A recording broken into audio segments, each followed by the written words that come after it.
Ontario Liberal MP Mark Holland is one of the Ignatieff supporters, and he joins us now. We've been talking to a number of Liberals throughout our program.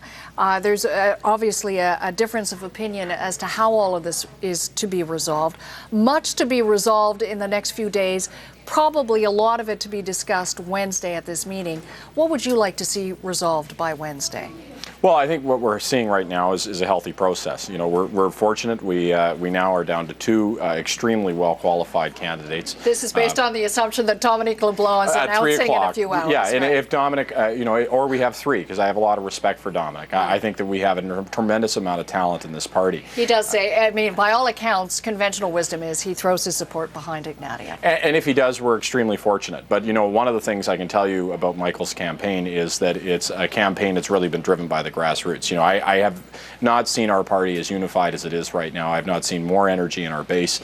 People really feel confident that we've got a leader in Michael who's going to be able to take us forward. Explain that to me just for one sec. Sure. How can it be grassroots driven if Ignatieff and supporters are pushing at the caucus meeting to have the caucus choose the next leader, when a lot of people just say that's just not democratic enough, it's not open enough? Well, the reality is this leadership race has been going on for a while, and I've spent a lot of time talking with people across the country, going to riding associations and talking to the people that are the bread and butter of our party, the people who raise the money and put up the signs, who are everything to our party.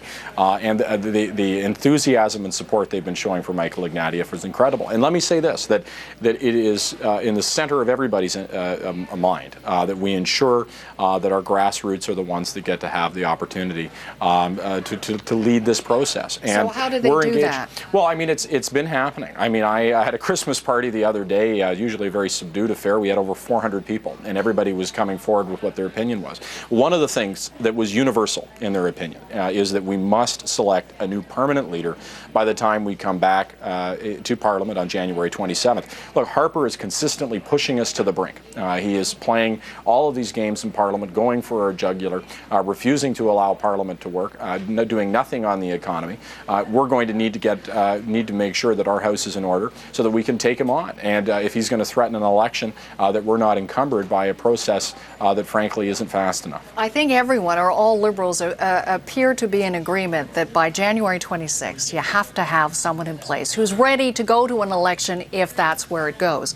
Having said that, some have proposed that perhaps there could be an interim leader brought in on a very short-term basis to just sort of preside over the process to select the permanent leader.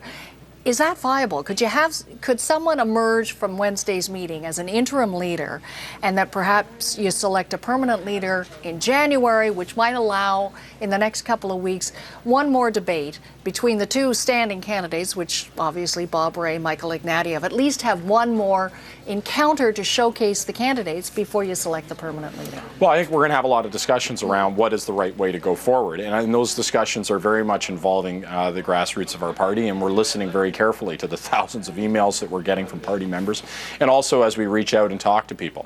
But I think the main focus has to be on the fact that Harper has led us to this point, that he has put Parliament on the brink, that he is refusing to do anything about the economy, that he is playing games with issues like national unity by being disingenuous about talking about the bloc and working with them, when he has worked with them over 140 times in the last year. That's the real issue. We got to put the issue on the economy, on parliamentary stability, on moving forward on the things that Canadians care about, because at the end of the day, this whole process, everything that we want to lead, is about the economy and jobs and people's futures. And where are you on the coalition? Well, I think that the coalition can work if Stephen Harper refuses to do what has to be done. And to this point, he has refused. Look, he hasn't taken action on the economy. He's not done nothing in terms of an economic stimulus. We have sectors like the forest sector and the auto sector, which are really hurting, and he's refusing to take action. So I think he should be under no illusions that the coalition is very real, that he has to do some pretty extraordinary things. Otherwise, he's going to go down to defeat, and there will be a coalition. But our issue here is the economy and the things that need to be done. That's first and foremost above everything else. Not defeating the Harper government. Well, in other words, the job of the coalition may change from what it appeared to be last week, and that is the coalition, the reason for the existence of the coalition is not to bring down the Harper government, it is to wait and see what the Harper government does before deciding? Well, what people have said very clearly to me is that they want a parliament that works. They want a parliament that is focused on issues they care about, and that's what our focus is. Our focus is on making sure things get done and done as we're seeing in the rest of the world. Look, the rest of the industrialized nations are taking action on an economic stimulus package. They're taking action on doing the things that need to be done to protect their economies. Well, we're doing nothing.